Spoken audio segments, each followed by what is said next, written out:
akkam jirtan daawwattoota keenya maal jettisa Alibira akka jedhame Anis biyyaan qabaa biyya caaluu remix kunarra Anis hayyuun qabaa hayyuu caaluu jedhe Nattis hayyuu qabnaa hayyuu caaluu sunis Jawaar Mohaammed hayyuu Itoophiyaa sun hayyuu Oromiyaa fi kana bira hayyuu Afrikaa namtichi kun Abi jani kuna mcha marata wani to if dure bekh abi yum bekh wani to kin Jawaar se dure bekh akana jani ittihima hinda go kun abu guda se dure jira jani bola se dure jira yan Jawaar kun abi gide meuf abi bekhu to hingaluf to wante bekhu bolos mi dage ma khasisena waa meeqarra amata torba guutuu itti himuu jira namni tokko aboo karaa kana saree jira way bineensaa jira yeonati hime yoon guyyaa takka nyaadhamu guyyaa lama dhaqee nyaadhamu aboo karaa kana sachi yoon jira jee itti nyaadhamu mas dhaqee aboo karaa sun yoo deemte ammas way jira jesinja sambooda atis guyyaa nyaadhamte naqoo qabda bakka okay namchi kun ni dubbatu dhugaadha namni kun akkanumatti waan dubbatu kharaas waan dura deemee beekee fi akkami beek waan gaafatuuf maal jettee atis deemtee gaafattee osoo namni kee waa'ee keetis hin beekin beekuu qabda. Abii uggumee qeemaaf waraana akkana dhufaa jaani waraana numa fida. Akkana taajaan numata. Namni kun isaa miti wayyaa numatu nu baro ni ariinaa jetuma adeeme. Gaafa inni abii sunu dhufu abii kun hin ta'uu jee akkan taane nu garsiise boo. Aboo gurbaa kun hin ta'uu naan jeetiti. Akan to garsiisuun qaba jedhanii inni dalagaa bar. Inna namcha marata itti naman dagogoru Anis hayyuun qabaa hayyuu caalu Jawaar Mohaammed itti boonu qabdan nama jaba. Inna irra viidiyoo kan yakkim jirtan fayyada bar haasoo bar kamatti itti seenaa bar. Fayyaa keessanii viidiyoo haaraa aluun dhufnee jira. Jijjiiramni hidhufaa jee baatee takka viidiyoo irra dalagin ture ammallee. Lidato jinga faso takka haso jawa takka haso jiramni dufa khara khamin dufa khara afrin dufa je dubbate ture garu usunu tijira usu jiramni usunu tin kopain yo dufe sudan ke yamali jen usunu tin kopain yo dufe jiramni garu as co dufu jira me Jawaar Mohaammed linda gefanna akam jirtan fa ya khastan me nagi anturu angadu mun da wada nuti umat duga umunni keenya duga akka beeku feena hayyuu isaanii jala akka deemu feena warri miidiyaa gubbaa astaa'ee tiktok fi minaamin haasoo like famous ta'uun qalaalee zaaka ammaa kanatti garuu waa'ee ummata keetii dugaa ummata keetii osoo sodaatiin dubbachuun waan guddaadha ummata kee waan isaanii hin beekne barsiisuun waan isaanii nu hubanne hubachuun hedduun isaanii nu hubatan garuu tokko nu hubatu tokkichaa nu hubanne hubachiisuu Maaliif yoo akkanatti wal hubachiisne biyya teenyaas eeguu dandeenya biyya teenyaas guddisuu dandeenya. Akka addunyaatti eessa jirra jaaf laala ijoollee faranjii ijoollee chaayinaa ijoollee maarree biyya sanarratti hin safaatan. Silaa biyyi teenya guddatan hin dhufnaas hin dhufnuu bara. Mee Oromummaa biyya alaa jirtu chaayinaa kaan biyya akka kasanis seentuu hojii agartanii Jaapaanii maaliif isaan mangisti isaanii ijoollee isaanirra dalagan. Keenya garuu abbaan garaa ummata isaa irratti droona godhee droona ficcisiisa ummata isaa. Oromoo waan beeku wal hubachiisaa wal garsiisaa hanga isin hubattan caliin jeena gabbaatii dubbaddaa himaaf ummata kasaniif. Maaliif akkabaabii keera nama dhugoon qaba atis akka nama dhageessu qabda kizee akkasitti walitti daamne jijjiirama guddaa fiduu qabna karaan feene deemuu dandeenya. Waan feenu beekuu qabna. Abiyyi qofa darbuu miti Jawaaruu maal jennuti abiyyi darbuu miti abiyyi ififuu qofaa. Garuu waan biyyi sun isii barbaachisu waan biyyi suniif goonaa malee silaa abiyyi torbaan lama kaasne akkas jeebar. Innaa nuti abiyyi biyya teenya biyya godhuudha. Biyya Oromoo namoota irraan baqanne. Itoophiyaa uummanni Itoophiyaa irraan baqanne. Nuti sitti deemnee kasi jiraannee waan beenu ummata keenya agarsiisnee wajji guddannu biyya akkasii uumuu feena. Innaa akkana jijjiiramaa dhufu jira jaan jijjiiramni kun akka itti dhufu waliin seennaa waliin eegalla. Mee Jawaar Mohaammed haasawaa isaa dhaggeeffatteeti jijjiiramni dhufu jiru kanaas footoo fi viidiyoo isin garsiisaa nafaan tura. መውደቁ ጦርነቱ አለመቆሙ የዲፕሎማሲያዊ ቀውሱ አንድ ላይ ሲደመር 50% ያልኩ ከዛ የበለጠ ይዞት እየሄደ ነው ስርዓቱ። ያ ብቻ ሳይሆን ይሄንን ችግር ተረድቶ ከዚህ ችግር ለመውጣት እነዚህን ችግሮች አምኖ ከነዚህ ችግሮች ለመውጣት የሚያስችል ስነ ልቦናና ቀልብ የለም። እገፈዳ ለክቲ አይታል የተለያዩ ማህበረሰቦችን ሰብስቦ በሚያደርገው ውይይት ላይ ነው ውሃ እየዋጠው እያለ ባህር ውስጥ ገብቶ ውሃው እየዋጠው እያለ እየዋኘው ነው የሚል ሰው ነው ያለው ነው ለውጥ እየመጣ ነው። በተለያየ በአራት ደረጃ ነው ለውጥ ሊመጣ የሚችለው። ይሄንን ሰው በደንብ መረዳት አለበት። ምክንያቱም ፋክተርስ አር ስታክድ አፕ እየመጡ ነው። ስርዓቱ የኢኮኖሚው እየተዳከመ ሲቪል ዋሩ እየተባባሰ ዲፕሎማቲክ አይሶሌሽኑ እየቀጠለ በሄደ ቁጥር በአራት መንገድ ለውጥ ሊመጣ ይችላል። ባልጠበቅነው ሁኔታ ቶሎ ካሌለበት አንደኛ ከፍተኛ የወታደራዊ መኮንኖቹ መፈንቅለ መንግስት ሊያደርጉ ይችላሉ። ለምን? ከላይ ያሉት ከፍተኛ መኮንኖች የኢኮኖሚ ተጫዋቾች ናቸው። ዛሬ ምናልባትም ለመጀመሪያ ጊዜ በኢትዮጵያ ታሪክ የሚሊተሪ ኦፊሰሮች የኢኮኖሚ ተጫዋቾች ናቸው። የኢኮኖሚ የካርቴሉ አካል ናቸው። ስርዓቱ እየተዳከመ የአብይ ሰዓት እያለቀች እየባከነች ስትሄድ አብሮ ላለማውደቅና በእጃቸው የገባውን ፕሪቪሌጅ ለመከላከል እርምጃ የሚወስዱበት እድል አለ፣ እየመጣ ነው። አንድ ሁለተኛው ጁኒየር ሚሊተሪ ኦፊሰርስ የምንላቸው በኮሎኔል ምናልባት በብሪጌደር ጀነራል ያሉት የዘረፋው ተካፋይ ያልሆኑ የኦሊጋርኪው አካል ያልሆኑ የካርቴል አካል ያልሆኑ የበይ ተመልካች የሆኑት ነገር ግን የፖለቲካና የሴኩሪቲ ክራይሲሱ ገፈት ቀማሽ የሆኑ በየዱር ገደሉ ከአማጺ ጋር ሲዋቀሩ ከካድሬ ጋር ሲዋቀሩ የሚኖሩ ከታች ያለው ወታደር ብሶቱን የሚነግራቸውና ያን ብሶት ግን ሊፈቱለት የማይችሉ ፍረስትሬሽኑ በመሄድ ከፍተኛ መኮንኖቹንና ሰውየውንም የሚሸኙበት ሁለተኛው መንገድ ነው እየመጣ ለማ ተረዴ ማለት እንደገፈዳ። ሶስተኛው መንገድ አሁን ያለው ኢኮኖሚ ሁኔታ እየተባባሰ ህይወት አንቢረብል መኖር የሚያስቸግርበት ሁኔታ ውስጥ እየገባ ስለሆነ የህዝባዊ አመጽ ፈንድቶ ስርዓቱን ድምጥማጡን ሊያጠፋ ይችላል። ይሄ ሶስተኛው ነው።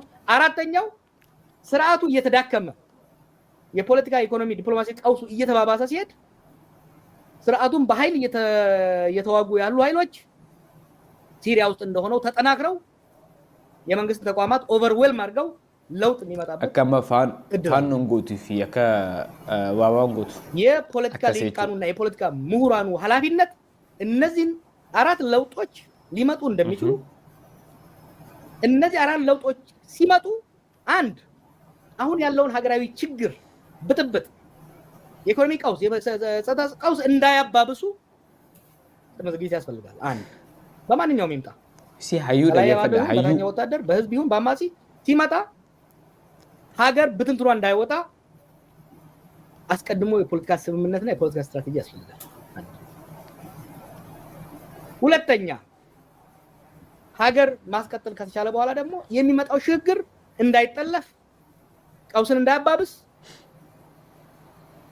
ሀገርን ወደ ዲሞክራሲያዊ ስርዓት ሊያሻግር የሚችል መሰረት እንዲኖረው ካሁኑ የሽግግር ዝግጅት ያስፈልጋል ማለት ነው። ላይ መዘጋጀቱ ለዚህ ነው ስለ ሽግግር ማውራት አስፈላጊ ነው የተገኘው። ታውቱ ተኸኛ ኩማ ደገስኒቲ ባቲ ከዱረ ራደለገ ትሬበር ቢየተኛ ከሳ አካታ አፉሪን ጅጅርሚ ዱፉ ጅራጄ በር ንምቲቲ ደቂቃ ሰዲተ ሚሽን ተምዱሙ ጅራ ከጆ ካና ፊበር ጅጅርሚ ዱፉ ጅራ አካታ አፉሪን حبال لما خيسة إنه تنبينه سيقاله حبال لما قالوا قلت تقرر تإكونومي تدينك ده تجرون قالوا تنمني جداشو ردبه تنولين أقرر تاكجي خلما داتو خانا قيد أبو لما أنت نولين أقرر تجرنا لو تا خانا خيسة تنا إساني بيخاتونا قافو مسوم بيتا بر قافو مسان حاسو يقلن بيتا أما حبال لما قررتشو أفران إني جين خيسة bar mootummaan ummata makalaakiyaa kanarraa habbaa takka hajaan qaban isaan gaafa Tigraay qabamanis ruucaa Hayilee Miraamin jee dubbate amma antanaas gisee ummanni qabaman afaanootti kijibaa jaanii dubbatan ummata isaaniif dhaqee achi gara kasi cabee kofe hikmannaa kananiif innaa isin bar dhagaa hayyuu keessan namni lubburraa isin dubbatu adda baafadhaa dhugaa sun beekaa gaafa akkanatti dhugaa sun beetanii jala hin deemne yoomillee jijjiirama hin fiddan tana takkatti tana frodhaa mee makalaakiyaa faanoo keessa qabameerraa tokko mee haasawoo mucaan tokko haasawoo takka dhageeffannees jibnamee በስብሶ የቀረው ማለት ነው። ገደል ከሆነም ለአባታችንና ለእናታችን አይደርስም። ቀን ያልፋል እያልን ነው ብርድ እየጠጣን የምንኖረው። እዚህ ያለ ሰራዊት አሁን አልተማረከም። 12ኛ እኔ ሰው ከ3ኛ ሬጅመንት ነው የሚናገረው። 12ኛ 3ኛ ሬጅመንት 2ኛ ሻምበል ተማሪ ካለው ለምን አልተማረኩም? የለኝም እያለ አገር ቤት እንዳይገባ በድሮን ጨፍጭፈው ሙርከኛ እዚህ ለመጨረስ ነው። ቀይ መስቀል መጥቶ እንዳይረከብ ዓለም መንግስታት እንዳያውቅ ድሮን የሰራው እኮ ህዝብ ለመጨፍጨፍ ሰራዊት ለመጨፍጨፍ አይደለም። ስለዚህ እኛ መጥቶ የሚደርስልን አካል ካለ መጥቶ እንዲደርስልን በሱ ወሬ አይደለም ወሬ ነው እየነፋ ያለው። እስካሁን አታለውናል። እኔ እናትና አባቴ ልጄን አይቼ አንዴ አሁን ድፊት ቢያደርገኝ ምንም አይደለም። ለምን ለመሞት ነው የተፈጠርኩት። ስንቴ ከሞት ድኛለሁ። ወንድ ልጅ የትግዜ ድበት ወደ ገፈ ያው በዱላ በሶስት እግር ነው የሚሄደው። ከዚህ በላይ ሞት አለ ታደለ ወንድ ልጅ የለኝም አለው ድብና አርግተዋለሁ።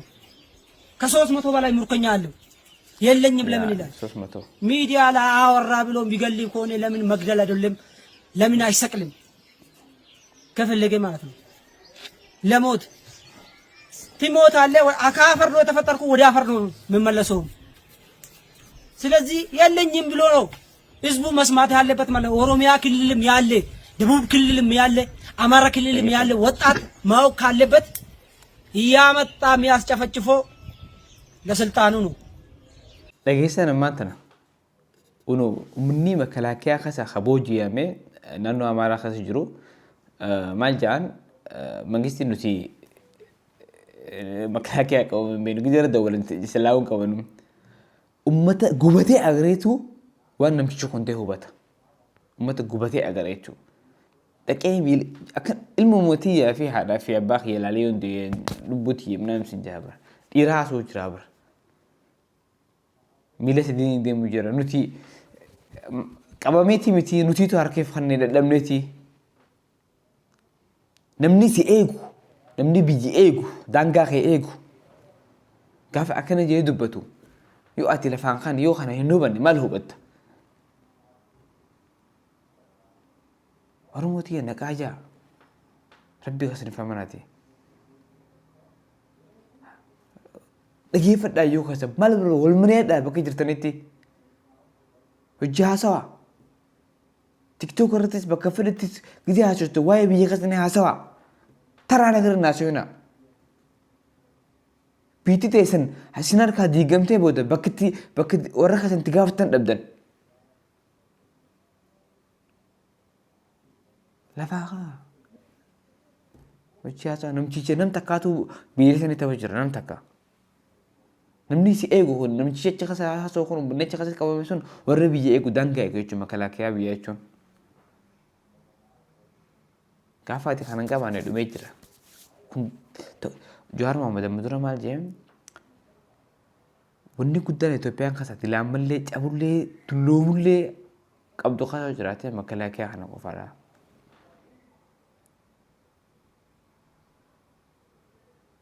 Innaa naqqaa waan haasoftan laala giffitii irra godhaa dhiibbaa irra godhaa ari'uu qabna namicha kana asirraa bakka takkaa taanee osoo biitii teenyeen warra kan diigamin ummata isa deeggaru waan takka yoo gaafatin deebisa siif kanan hin beekan abjuu guddaa qabna jaan abjuu kasa nuuf himatin hin beekan waan isaan abjuu taaniif waan barcaa waan takka dhiisan takka takkaas gabbee tiktook kana siin maraachannaa politika nun hin goohin jeena isiniin gaha biyya keessanii yoo gabbaa dubbadda. Namtichi Abiy Jaaniin kun aangoo isaa malee nam takkarraa waa'ee biyyaatiif caasaan qaban. Dinkitas viidiyoon dhiisirratti agartan waa'ee Dammuusaa yoo gaafatan amma duraas gisee waa'ee nagayaa gaafatan ani milishaa mitii hani ganda keessa dhufee sin eegu maaliif caasaa hin qabu. Dammuusiin gubbaa gadhiisuu kililiyochi ingoo hanga jalaa innaa namni turaam ni hiitee jira. Biitii akkanatti waraana keessa akka ilaala uummanni keenya ta'uu jira gubbaa ilaalame akkana ta'uu jiran. Obboleeyyiin wal dhoo jira. Oromoo fi Oromoo wal dhoo jira. Warra biyya sun bakka takkaatee guddisuu qabu wal dhoo jira. Annaa tanaafuu hunda keenya gabbaanee dubbachuu qabna. Biyya keenya namicha kana ari'uu qabna. Uummata nu barbaachisne namni akka keenyaati nama akka keenyaa gisee sitti taphatu. Aboon nuraa deemu jettaan nama dukkaana kee faabrikaa kee yookaan bakka hojii keetii gisee asii mudatee waan keetii taphatu fira ariita. Nama biraaf fidata. Qabeekuu fidata. Nama si daleenne yoo ta'e maal nama si eegu na eegi jetteen gisee ati osoo inni jiru gisee wanta dhufanii meeshaa kaayatan inni haatee deemu gisee mana deemu fira ariita nama akkasii nama hinnanne fidata. Hanga numaa bara waan guddaa miti sirna kaayata sirna seera inni itti buluu qabu jira. Seera sun yoo buleessi bulchuu baate fira ariita hanga sumaa bara. Annaa bakka takkaa taanee namicha kana fira ari'uu ni dandeenya. Bakka takkaa yoo dubbanne yoo jabaanne. Ana akkasii araaf viidiyoo makana isin dhiyeesse. Viidiyoon kiyyoo isin tole like na godhaa. Onni kiyyaas YouTube kiyyaas subscribe na godhaa. Adda oliif siiraa nageenna tura.